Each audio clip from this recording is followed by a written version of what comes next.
اسلام کا مزاج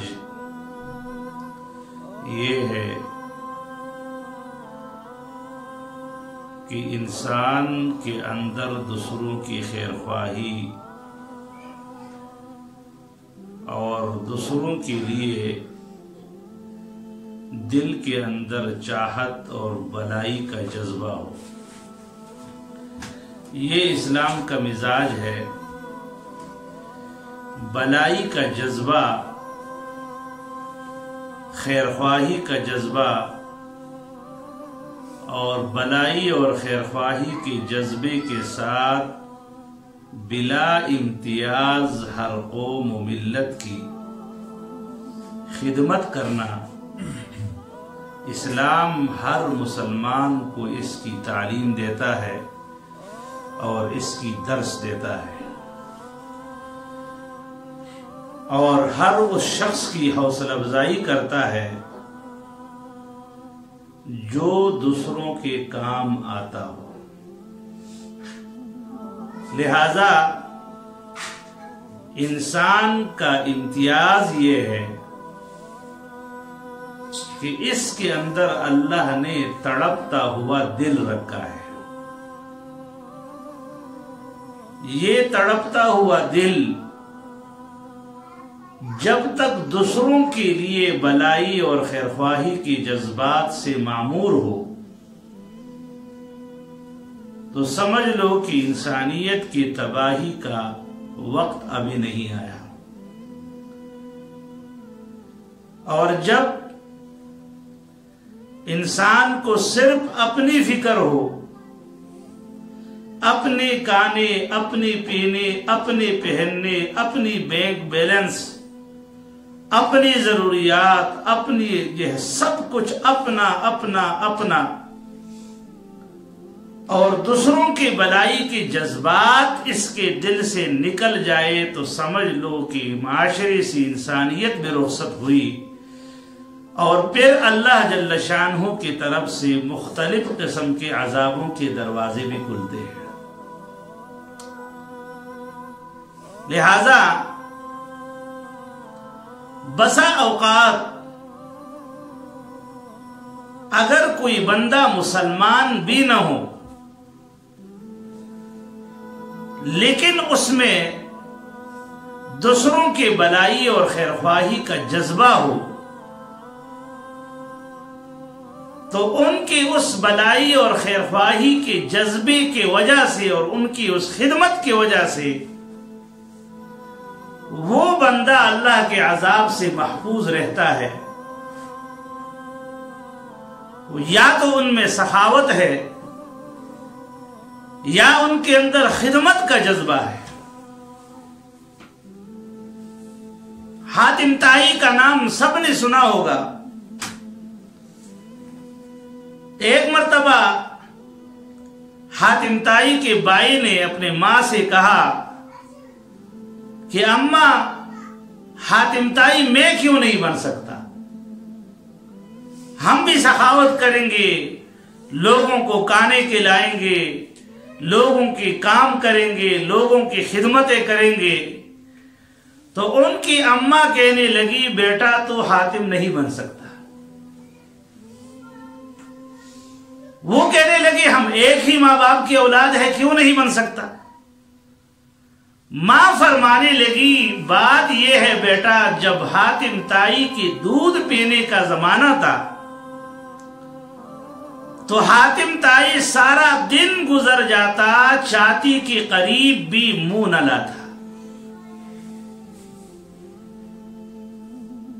اور میں یہی اس کی اس فعل سے، کیونکہ جب رات کا وقت ہو جاتا پھر چھاتی کو منہ لگاتا، تو میں اس سے یہی سمجھتی ہوں بڑے ہو کر ان کی زندگی کو دیکھ کر کہ یہ جو دودھ نہیں پیتا تھا تو یہ بھی دوسروں کی بھلائی اور خیرخواہی کی وجہ سے نہیں پیتا تھا.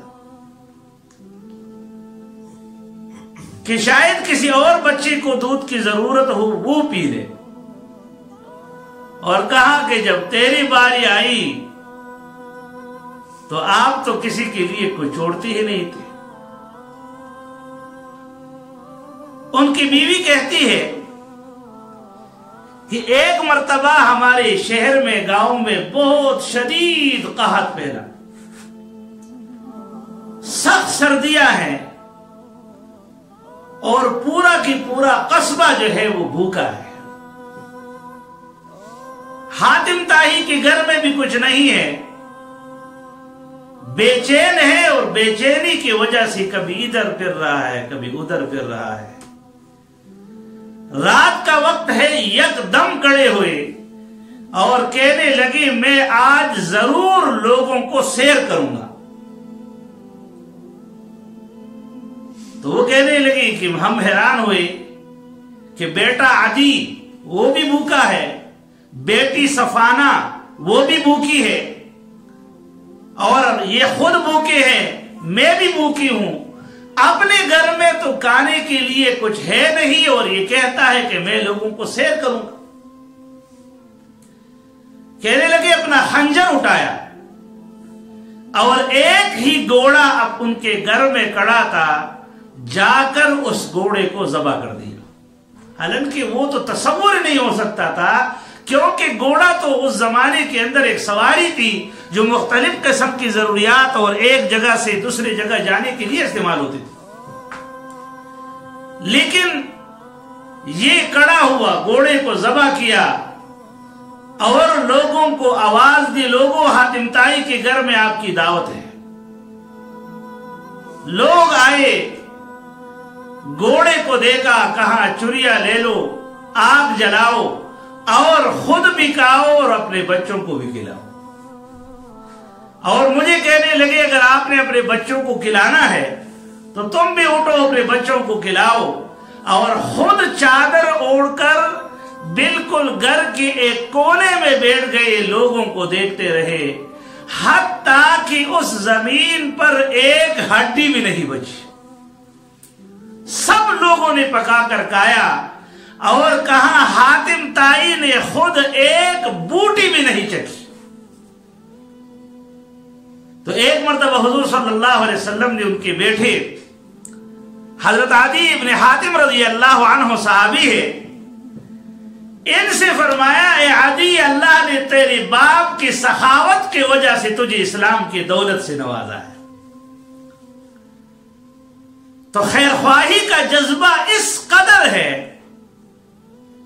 کہ بسا اوقات اللہ تعالیٰ اگر بندہ خود کافر ہو لیکن سخاوت کا جذبہ ہو، دوسروں کے کام آنے کا جذبہ ہو، تو پھر اللہ تعالیٰ اولاد میں بھی دین چلا دیتے ہیں اور اولاد کو بھی اسلام کی دولت سے نواز دیتے ہیں۔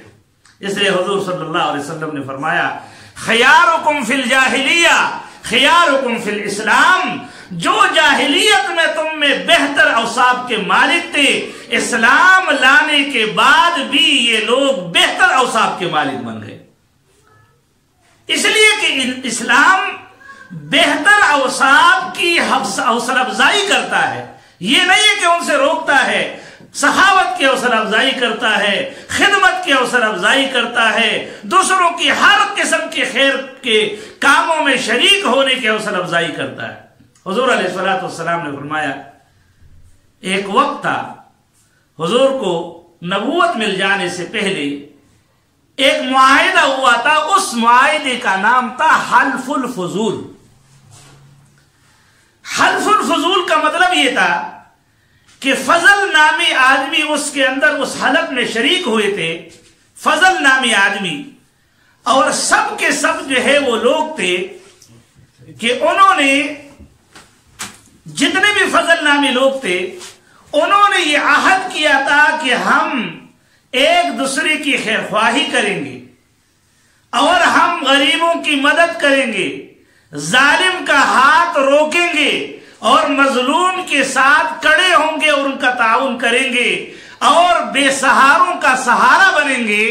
لہذا آپ صلی اللہ علیہ وسلم نے ارشاد فرمایا اس عہد پر میں بھی اس عہد میں شریک ہوا تھا، اگر آج بھی میرے ساتھ کوئی اس مسئلے پر عہد کرے، معاہدہ کرے تو میں ان کے لیے تیار۔ اسلام حوصلہ افزائی کرتا ہے۔ لہذا حضور صلی اللہ علیہ وسلم نے ارشاد فرمایا، خیر الناس من ينفع الناس۔ امام ابو حنیفہ رحمہ اللہ نے 4 روایات نقل کی ہے اور فرمایا کہ یہ 4 روایات 4 لاکھ روایات کا نچوڑ ہے۔ امام ابو داؤد رحمہ اللہ فرماتے ہیں کہ میں نے 5 لاکھ روایات نقل کی ہے، ان 5 لاکھ میں سے 5000 کو میں نے چنا ہے، اور ان 5 روایات 5000 میں سے 5 روایات کو میں نے چنا ہے، اور ان 5 روایات گویا کہ 5 لاکھ کے برابر ہے۔ ان میں سے ایک روایت یہ ہے، یہ دونوں اکابر فرما رہے ہیں کہ ان میں سے ایک روایت یہ ہے، خیر الناس من ينفع الناس۔ لوگوں میں سب سے بہترین، یہاں یہ نہیں فرمایا خیر الناس، الناس کو مطلق رکھا ہے، چاہے مسلمان ہو چاہے کافر ہو، لیکن بہترین انسان وہ ہے جو دوسروں کے لیے نفع پہنچانے کا جذبہ رکھتا ہو، دوسروں کو نفع پہنچانا، دوسروں کو بلائی پہنچانا، بلائی کا جذبہ دل میں ہونا، یہ انسان ہونے کا امتیاز ہے۔ اور یہی فرق ہے ریوارڈ میں اور انسان میں۔ وہ کہتے ہیں نا کہ قیامت کے دن وہ حضرت نے ایک واقعہ